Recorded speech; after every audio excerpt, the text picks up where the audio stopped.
But so do things like for your own personal production, Mhm. like as we getting to the holidays here and even like heading to the first of the year, do you see much of an impact because you're up in New York, right? I'm up in northern New York. Yeah. Yeah, northern New York. So yeah, big difference between southern New York and northern New York. So I'm both 45 minutes south of Montreal. all right, so you're right there. Yeah. Like you're right My there. house is 6 miles from the Quebec border. Wow. Yeah. Wow. Wow.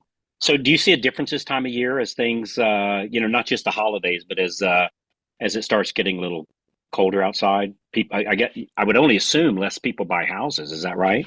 Yeah, that's true. I mean, hopefully, fingers crossed, rates finally come down and we can do some refis this winter. But yeah, naturally during the winter, we usually see a little bit of a pullback, December, January, February. Yeah, yeah. So I'm talking with Adam Crosley of Crown Mortgage, right? Got the name That's right? correct. Crown Yep. Mortgage, which you guys were kind enough to invite me to hang out with you guys. Was that this January. year or the year Yeah. before? It was this last January for our Yeah, this annual. last January. Yeah. So Thank you so great. much for coming down to that, brother. That was awesome. Oh, dude, are you kidding me? I get to hang out with Adam and you know what I find, Adam, is cool people have cool people for friends. That's true. And so, yeah, that was fun. We did that with Kevin Gillespie, Yeah, if I remember right.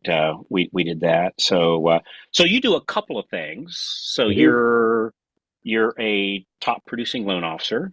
Yep, And now, do you run a branch or is it just your own I personal do. Yep. production?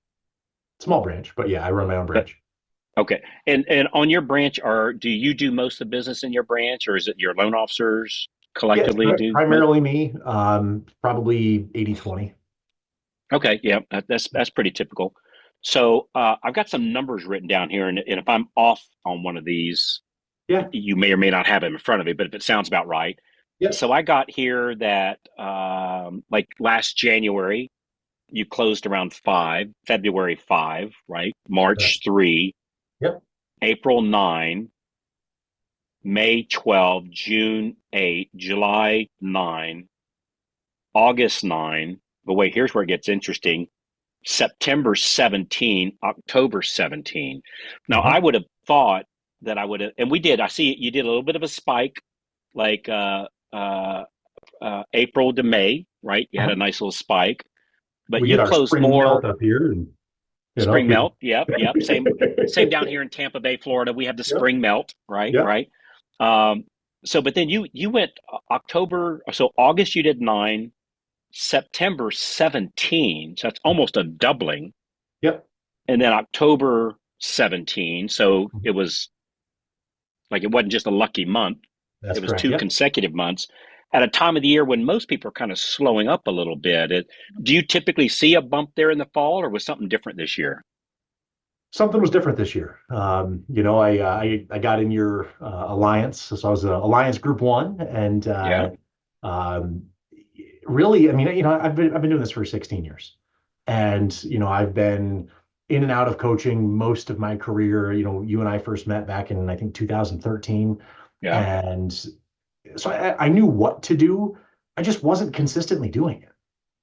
And yeah. I think that was really I say I think I know that was really the big issue is I was making calls, but I wasn't in my office, doors shut, making calls for 2 hours a day, 5 days a week. And the middle of this summer, I kind of knuckled down, and a couple years ago, my wife had to go back to work, and we just got in a spot fiscally where it, my income wasn't consistent. And during the little roller coaster ride we had in the mortgage industry the last couple of years, Yeah.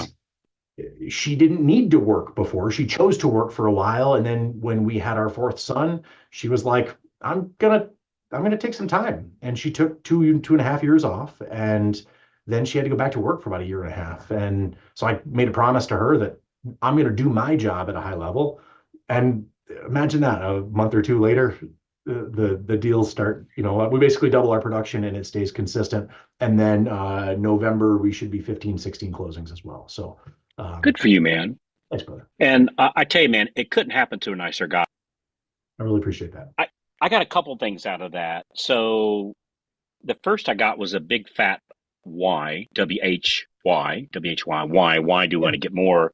And like in your case, it's like, hey, my wife might, so she, number one, you guys have four boys. 4 sons. Yeah, Yeah. that's more than a full-time job for both of Yep. you combined, right? Yeah, I get yeah, that. brother. Um, 4 boys and lots of broken stuff is what I always joke yeah, about. yeah, yeah. And so it sounds like you're like me. It's like, look, I want it so it's optional for my wife to have a job outside of helping Yeah. me or me helping her raise the family, right? Yeah. And so if she wants to work, I think that's great. Nothing wrong with that. If she wants to work part time, awesome. If she Yeah. wants to work full time, awesome. Like whatever, it's her decision, of course. But just so it's not required for the family budget, Correct. and if she wants to do it for her own personal reasons, awesome. And I find having the why of, I don't know the right way to say this, pleasing our mate, supporting our mate, having our mates back, like however you want to Yeah. say it. Yeah. Um, Man, that's a big deal because, man, we're both lucky people, Adam, that we got a mate that backs us 100%. Yeah. And so having that why of, hey, she backs me, I'm going to back her. Exactly. There's Well, probably I'll no be honest bigger. with you, brother. I mean, I felt like I failed her Yeah. when she sat down with me and we're going through the budget and she's like for a few months in a row and I'm like it's going to get better, it's going to get better, in 22 and 23 and it was just like it just wasn't. And Yeah. like it was like I had an 18-month winter and Mm, and it really pained me that I wasn't producing enough, that I had been producing enough for so long that it was optional for her. And that it got to a spot where it was almost that we needed to, because we had great months, but then we'd have a bad month following. And I was on that roller coaster and it just wasn't consistently great like it had been the previous decade. yeah. Good for you, man. Hey, so, the other thing I got out of this was, gee, once I started actually prospecting just 2 hours a day, not Yep. not not eight, Not a not 10, ton, not just two 12, hours a day. Yep. two, that everything turned around and you Yeah, literally doubled your business in a 90-day period that's right. in a time of the year when typically people aren't doubling their business, right? Correct. Typically it's kind of waning down a little bit in the fall, especially up there because you guys have been cold Yeah. for several Yeah. months up I've there. been wearing my You just, vest for a few months already. Yeah. yeah, yeah. And so let me ask this, man. So and I know you're a great coach for your company. I know over at Crown Mortgage you run a coaching program with inside the company, I do. Yeah. and I know you see the exact same thing with all the loan officers, not just in your branch, but those that you coach for the company. That we all know that when we prospect, we'll close more loans, and just 2 hours a day of focused, closed door.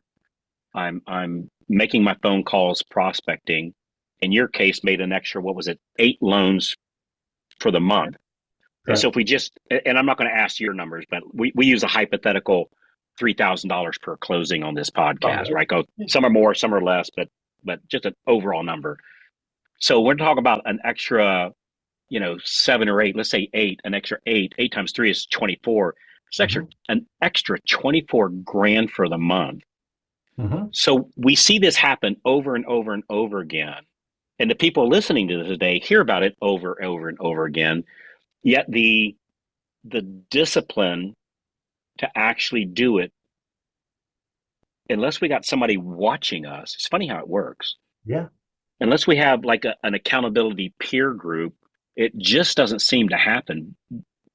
I was going to say why not, but hell, does it even matter as long as we know what the solution is? But why do you think that is? Why we are human beings, and it just helps. Like when we're in these accountability groups, man, it's just magic happens. Like, what is that? Do you think? It's like that magic, 1+1 is 7 type thing, I mean, Mm, um, I just think there's a lot to be said when you have accountability. I mean, every great football team had a great coach.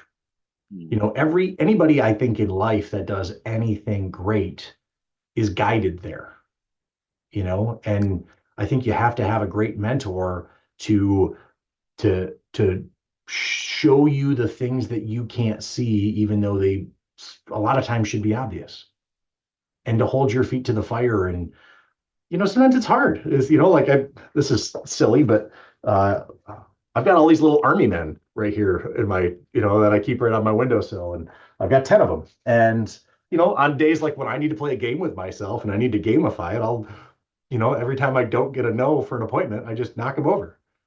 Because I think you have to play games with yourself to make it fun, because my business is extremely boring. My calendar is blocked out for 6 months, and it's the same exact routine every day. The only thing that's different is who's on the other line of the phone. Mm. And sometimes that monotony and that drudgery sucks. And I think that's why we don't want to do it, because I think we all know that if we stayed accountable to doing the thing, to doing the prospecting, we'd have a huge result. It's just a matter of lacing up your boots every day. Yeah.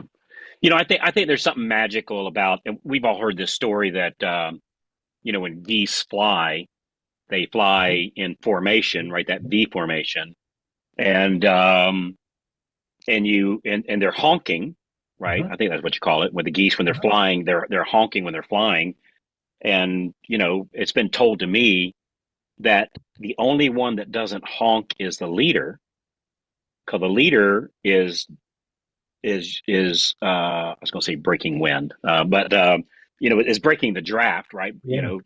Breaking the airflow, and then everyone behind him or her is getting a little bit of the draft from the lead goose, and so all the ones that are honking are everybody but the leader, because they're honking to encourage the leader, and Mm. the leader hears that honking, and he keeps flapping his wings, right? And they go from Canada down to Florida, Yeah. during the wintertime, and then the reverse trip, back up. But I think it's that flying in formation where they go faster and further. Like a kiss of death for a goose is if they lose the Mhm. draft, if they lose the flock, and they're on a solo trip. It doesn't work out so well for them. They usually get eaten by an eagle, or a hawk, or somebody comes Yeah. and gets them. But when they're in that formation, they're safe. Yeah. And yeah, I think there's something about just powerful that when we're in groups together, um, we're kind of honking for each other, so to Yeah. speak. Well, you I have had somebody. cheerleaders. You have your built-in Yes. Hmm. cheerleaders, and you have people high-fiving each other, and it's a safe place to spike the ball, and there's things that I can share in my accountability group that I just can't share with my regular friends, Yeah. because it's Well, like in your case, where and again, I'm using a hypothetical number, sure. you close an extra 8 loans, and let's just imagine it's 25 grand. Yeah, It'd be hard for me to go call up my best friend, so to yeah, speak, and say, dude, I'm making an extra 25 grand this month. exactly. Like they think I'm being a jerk, right? And Yeah. I'm not, I'm looking Because to, that's the beauty of our business and our industry. It's one of the reasons I yeah, love helping others try to succeed in this business, because I mean, this business has been, I've done it for 16, 17 years now. yeah. And this business has been so gracious to me. I love, Mhm. showing that to others. And it's not hard to achieve uh, doctor money in what we do. And it's not, we're not surgeons. I Yeah. jokingly say I've helped like 2,500 clients and I've never lost a patient yet. I mean, uh, uh, it'll be okay. I mean, I've seen some bumps and bruises, though. I oh, have for to tell you sure. that. Yeah, exactly. Yeah, I've seen some nasty scrapes, but I've seen uh, some nasty scrape. Yeah. So what is it about that thing? I heard somebody told me something one time. One of my mentors said, Carl, everybody wants accountability until you actually offer it to them. Mm, And yet we saw a small band of renegades, mhm, which you and I are in, mhm. where we said, hey, accountability, I'm all in. What is that pivot that that don't know. I don't want to sound this wrong way, but what do you think that thing is that sets us apart, that we actually embrace accountability when most people don't? Like, what do you think that thing is? Well, I think you got to find your why. Yeah, And I think your why has to be congruent with your values. You know, like for me, it's my wife, right? I yeah, mean, I used to be out of the gate, I grew up very like dirt floor poor, like we had running water, we had to run and go get it, type thing. And yeah. I have never heard that. I like that. We had running water. We had to run to go get it. I got some stories for you. Like after my divorce, I lived up on a mountain, and I literally had to like run and go get water because we didn't have any running water. And Wow. but I grew up very poor. Like I say on the other side of the tracks, but we were in an area that didn't have tracks. It was like the other side of the woods. Um, up in the Adirondack Mountains on the North Slope, and it was a rough living. But I grew up, baling hay and logging and like real work. And Yeah. this isn't real work. This is just BSing with people. This is just, shooting the breeze, talking to people. And I started, and the reason I think I had some early success is because I could just outwork all my competition because I wasn't really working. This was just fun. And, at some point I was driven by money and I got a taste of the money, but that only gets so far. And then I think you have to find a really a deeper meaning and a deeper why. But otherwise, you run out of steam. And Mhm. brother, I've run out of steam before, and I was lost for a minute, and it took me a Yeah. while to find that. And but I think if you can, look yourself in the mirror, realize you're the problem because most of the problems are in the mirror, right? Hmm. And uh, and draw that line in the sand. I think that's how you can accept the accountability. Yeah. I like that. You might have. I never thought about that, but we have, you and I have a lot in common, and one of those things is, I grew up poor also. We did have running water though. We had running water, and we had indoor plumbing, so we did have that. But like, growing up, I started off in the tobacco fields, Mhm. doing hard back-breaking work, and then I moved up to the watermelon fields. Ooh. Again, hard back-breaking, and then I got a professional job. I was a guard at the Florida State Penitentiary for a period of time, Oh, right? And it's like that defines hard work. And so now we're sitting in a comfortable office with our tea in front of us, making phone calls. It's like, all right, it's not that hard. Hey, so tell me a little bit about, so you lead a coaching program or whatever you want to call it over there at Crown Mortgage. Is that in essence, do you find like primarily, like, is that primarily an accountability group, or what does that look like? Like, what do you guys talk about? So I have one spot vacant right now. I have spots for 15 one-on-one students. Right now I have 14 one-on-one students.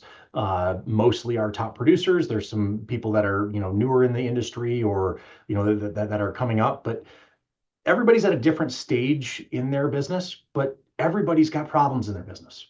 Most people, the problem is not enough lead gen and they need to get their leads up. Some people, it's lead conversion. Some of the branch managers, it's recruiting and P&L management, and really just, understanding how to run the business, converting from a salesperson to a business person. So everybody's got a little bit of a different thing. And then once a week, we do a one to the entire company group coaching call. That's kind of the basics, how do you like just basic sales, basic, scripting, just different things that most people need. Some big takeaways, prospecting financial planners, prospecting realtors, how to have events, et cetera, what my checklists look like, for all these things, et cetera. So, Hey there. Hey, if you're loving the tips so far, be sure to hit that subscribe button right down there and then tap the little bell so that you never miss out on more free, cool tips coming your way. Also, I would love to hear from you. Drop a comment beneath there. Let me know what you think or tell me what you'd like to hear next. It's funny you said, I heard you say that, like, it's a good portion of top producers for the company. So we do an in-house uh, coaching program that's for it. the loan officers in our company, also separate from yours, in our company. it's the same thing. So we just started a new crowd. We're doing a 90-day kind of a boot camp kind of thing. Oh, And so we did a call to action at the sales summit, which was last week. And it's the same thing. The top producers signed up for it, and the low producers, and some yeah. people just getting started. But it was heavy by the heavy producers. And I was talking with Maria as she was there, my wife was there, and we're flying home, and we were talking about it a little bit. And I said, "Isn't it funny? It's so predictable that the top producers are attracted to this kind of thing, and the medium and most of the low producers are somewhat repelled by it." Why do you think that is? Why do you think, like, what is it about the top producers that they're attracted to this kind of thing? Because you'd think like the lower producers, and again, I'm not trying to be uncool here, Yeah. but you'd think that the people that's not up to that level yet, you think they'd be attracted more than anything, especially when they go, well, gee, first place, second place, and third place is doing this. Gosh, maybe that'd be a good thing for me to do Maybe there's too. something that rhymes Maybe there. what do Exactly. you think? What do you think holds people back from that?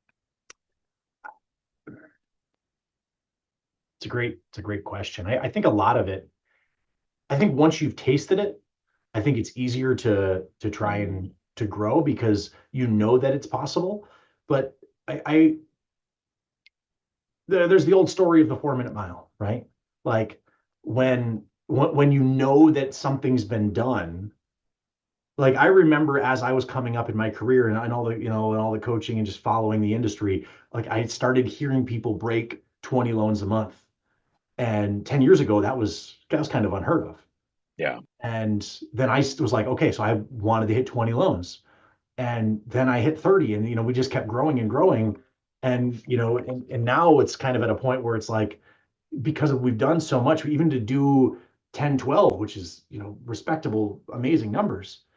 It's sometimes inside it's like I know I can do more, right? And Mm-hmm. um but I think for a lot of the people that haven't done it yet, I think it's scary sometimes because fear of the unknown, what do I have to do? What do I have to commit to?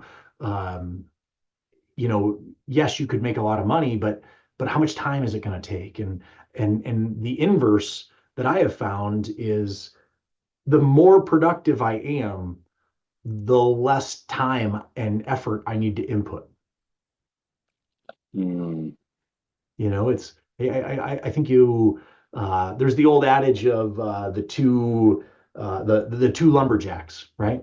And I grew up in the woods, so maybe nobody else has heard this before. But these two lumberjacks go off into the woods every single day, and they leave camp and they go out, and this young guy and this old guy, and the old guy leaves for noon, he leaves at noon for about an hour every single day, and he comes back to the lodge and he has a nice meal, and then he goes back out and he always consistently cuts twice as much wood as the younger guy. And so after about a month, this younger guy's starting to get frustrated. And one day as they're walking back, he's like, I just don't understand. You leave for an hour, hour and a half every single day, and every single day you cut twice as much wood as I do. And this is the back turn of the century logging. They got paid per stick. So and this guy's like, how are you doing this? He's like, well, it's easy. I go back and make my lunch, and while my lunch is cooking, I resharpen my axe. Yeah. And I think that's the problem. I think there's too many people out there with dull axes Mm. that aren't sharpening. They're not getting better every day. They're doing the work, but they're not getting better.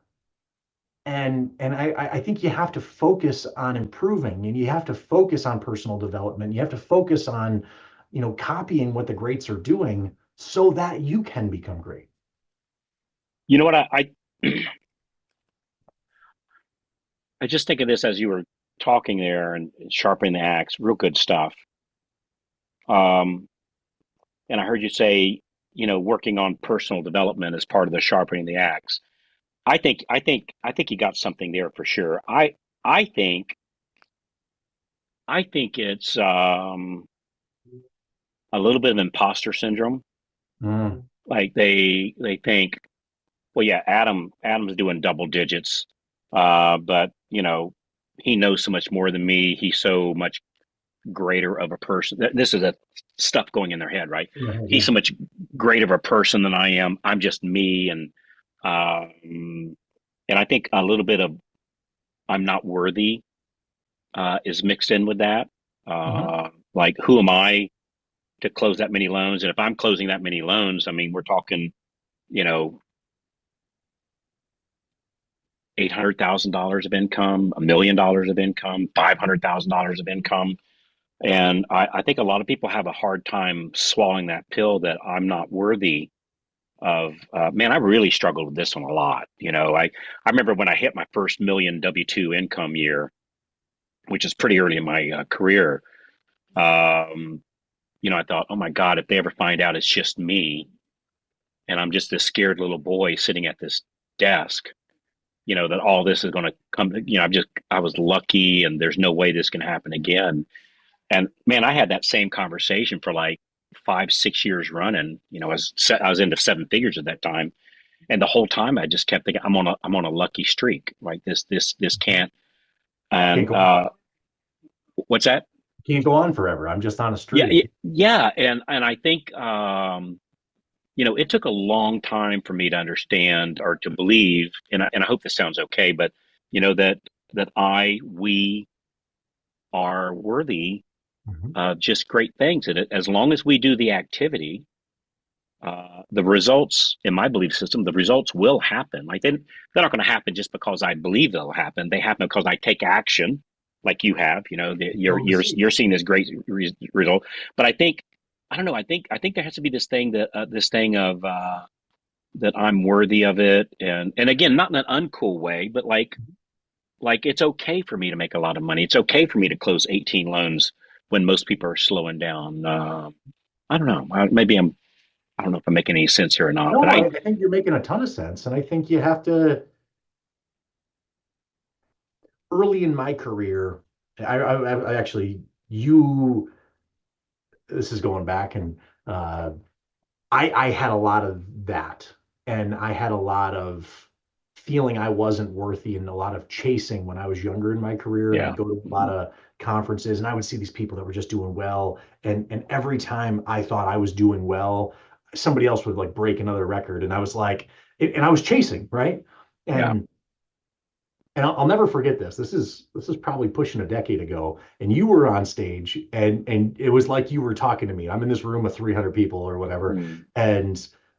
and you said, uh, "Don't judge, don't compare yourself to others. It's the thief of all joy." And I had heard that before. Yeah. But then you went on to say it's like you're in a canoe and you're leaving the ocean, and you can only see the people that are ahead of you, and never do we ever stop to look behind to see how many people are watching you and are frustrated because they're not where you are. Even though some people might have catch a drift, some people might have started 10 years before, some people, everybody's got their own reason, their own things. But I think often we always look at the people that are ahead of us, but we never stop to see how far we've come. Yeah. And brother, you said that at a conference, and I needed to hear that, like Hmm. at a very high level, because I was so driven, and I was just every time I got to a milestone, I never celebrated because I Mm. never felt I was worthy. I never felt I was good enough because Mm. XYZ was doing this, and Joe Schmo Or, was or, or it was just a lucky break. exactly. Yeah, for Yeah. sure, for sure. Yeah. Yeah. Hey, so let me ask something. So now that you know what you know, Mhm, if I was to plop you into Phoenix, Arizona, mhm, and I said, "Hey, man, you need to be closing 12 loans in 90 days, and you don't know anybody, right? mhm. In Phoenix, Arizona, what would you do first?" I'd get on MMI or Redder and make a list of who the best producing agents were, and I would try and just reach out to them and try and get a coffee appointment or a lunch appointment in front of them. And why And would they meet with you? They don't know who you are. Why would they meet with you? Like, what's the hook? what's the hook is I'm a student of success. You're crushing it, brother. And dude, I would really love to learn about you and your business. Just that simple. Because really what it comes down to is it's building relationships. You know, one of the limiting beliefs that I've had and is I live in the middle of nowhere. There's 138 agents in my county. 138 138 agents in the whole county. in the whole county. Dude, I got 138 agents that live in my subdivision. Yeah, exactly, right? So I would love to sometimes be parachuted into a bigger city because, you know, I've only got so many people that I can call on. And I've No, wait had a this second. Wait. Stop the press here just for a second. Yeah. So you're closing like double digits, and you're in a very rural area. Are you writing loans outside of your area, or like how do you Most how do of you my close so many business loans is in? local. We depending on the year, we're anywhere from 20 to 35% market share. Good gracious. Yeah. How'd you do that? I've been fishing in a small pond for a long time. And how do you fish? Uh, we do a lot of I do a lot of phone calls. Well, this morning I made 43 phone calls. To agents.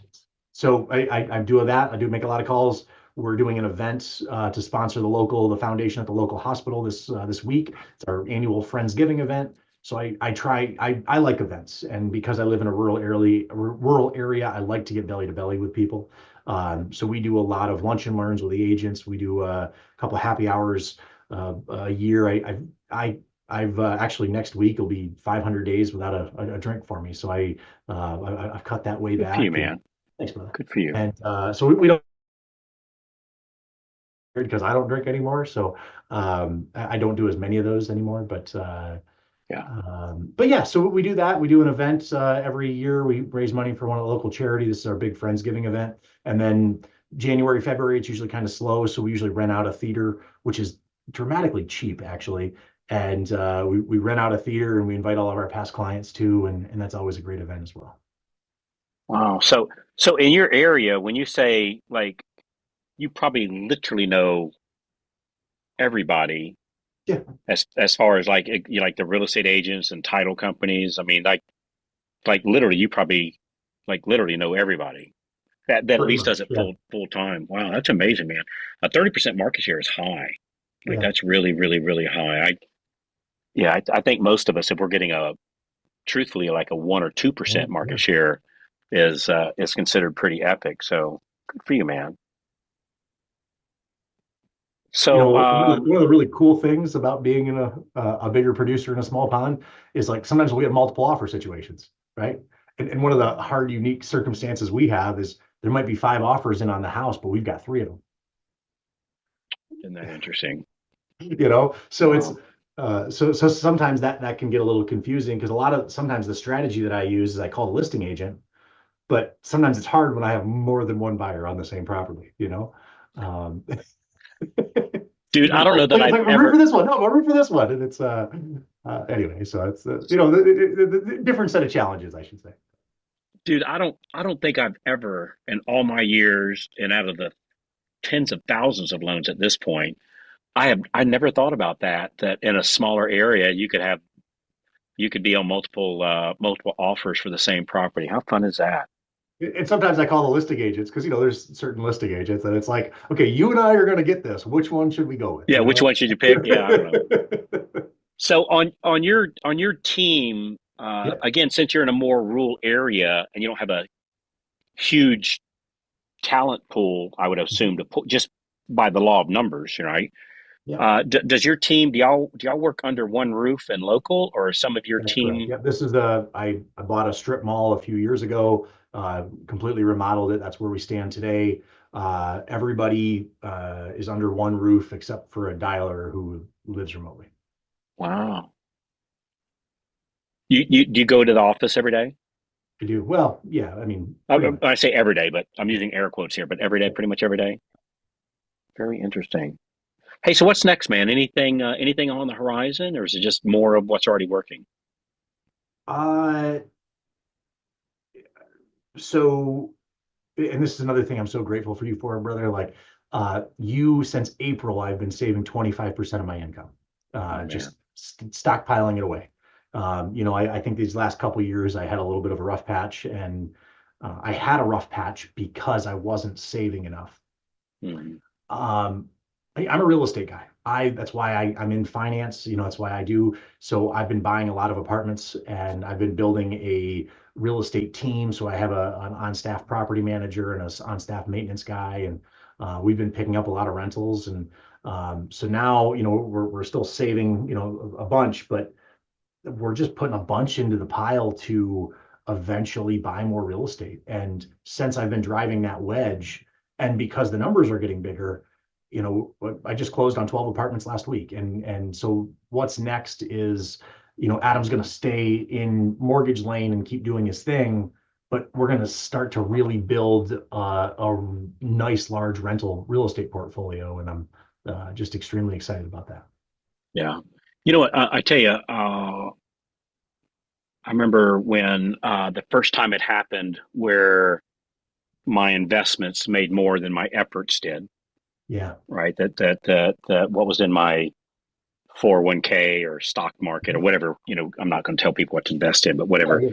that the investments made Maria and I more money Your than efforts. our good work, getting a very good income, but that our investments outpulled us. And I was like, it became a new, it's kind of weird. It became a new competition where I try to get our investments to beat our efforts, but then I try to get our efforts to beat our You investing. get And investments, it's exactly, almost right? like a schizophrenic relationship with myself, It's where a win-win either way, but yeah, it is, but it's yeah, it's yeah, that's a game changer when that happens, that it's like, all right, well crap, this is pretty good. So well, good for you, man. I tell you, I couldn't be more excited. And Adam, I always love it when we hear these stories where nice guys finish first. absolutely. And brother, it couldn't happen to a nicer person. And you're such a great inspiration to so many, including myself. And I love the idea that you're taking what you know and you don't just do it to further expand your own market, but that you're working with the company, to have somebody that's actually doing mortgages, doing the teaching is a kind of a unique perspective. So often that doesn't happen. I see coaches that's never literally closed a loan. I guess it's okay, but Yeah. I don't know. I'd rather get coached by Tom Brady than Well, that's just it. I mean, I wouldn't want to follow somebody that wasn't doing it themselves at a very high level. So yeah, why would somebody listen to me if I wasn't? yeah, yeah. Well, brother, you're really worthy listening to, and so anyway, hey, is there something I should have asked you today that I didn't? Did we do cover? I know there's so much we could Yeah. cover. No, this was Uh, a great conversation, Carla. Always love it. all right, cool. Hey, one last question. So as we're recording this, this should be released either in late November or early December. So as we're recording this, it's middle of November. Uh, does anything change, like as you work up to the holidays? Anything change? Like, does So your my biggest thing, and this is one of the things I coach my students on, it seems to me that everybody takes the holidays off, yeah, right? I'm a big believer that in mortgage, the first day of the year is November 1st. mm, Because if I've got big goals for 25, I need to be executing on building relationships today so that I can generate the leads so that I actually have a good a Q1, a strong Q1, right? So many people start the year January 1st, but by the time you go out and build those relationships and everything, those deals aren't closing until March or April. And that's one of the reasons I go into event mode in November, December, because it's a great way to get people together. It's a great way to solidify relationships. All the busy agents that never want to take your call all summer long, they're free. So I use the winter to deepen and strengthen relationships, and I have for pretty much the last decade. And brother, I have found that the efforts I put in the next 45, 60, 90 days these seeds that I'm sowing now, they'll come to bear harvest all year long. yeah. Yeah, we all know that our efforts now is what fuels like here we are in November. Our efforts for November is really our February, March production, That's correct. kind of thing. So good for you, man. Hey, and congratulations on saving that 25%. That's another game changer. It was Yeah. hard. I mean, out of Oh yeah. you think calling 40 people, 30, 40 people a day is hard? Saving 25% is even harder. Yeah. And But that's like so is doing 100 sit-ups, but right. the work isn't sexy, but the results are. Mhm. So they tell me, so the results are. So good for you, man. Hey, man, thanks again, Adam. I appreciate you hanging out with me, and thanks for being the leader that you are, brother. And I wish you nothing but success in both ventures that you're on now. And it's an honor to be a part of your story, and I love watching what you're doing. So thanks for letting me be a part of it, buddy. Well, thanks for letting me tag along. I appreciate you, brother. All right, good stuff, man. Hey, you heard him mention about the alliance that we do. So what that is that's a small group of loan officers that I'm working with personally. Where it's think of it kind of like a board of directors where we meet once a week, and we just the sole purpose is to encourage each other on and to help each other write even more loans. If you'd like to, or when you're ready to get more information on that and join the likes of myself and working on these things along with Adam, if you just go to carlwhitealliance.com, carlwhitealliance.com, Carl White Alliance, and Alliance, come to find out, it's spelled with two L's, carlwhitealliance.com. We'll talk to you about that and tell you what that looks like and how it works. Just seeing spectacular results, and it's one of my favorite things to do for sure. So I think that's it. So thanks again to Adam. Appreciate you being one of the leaders there, and we'll talk to you when you call in, and we'll see you on the next episode of Loan Officer Freedom. Thanks again, everybody. Bye bye.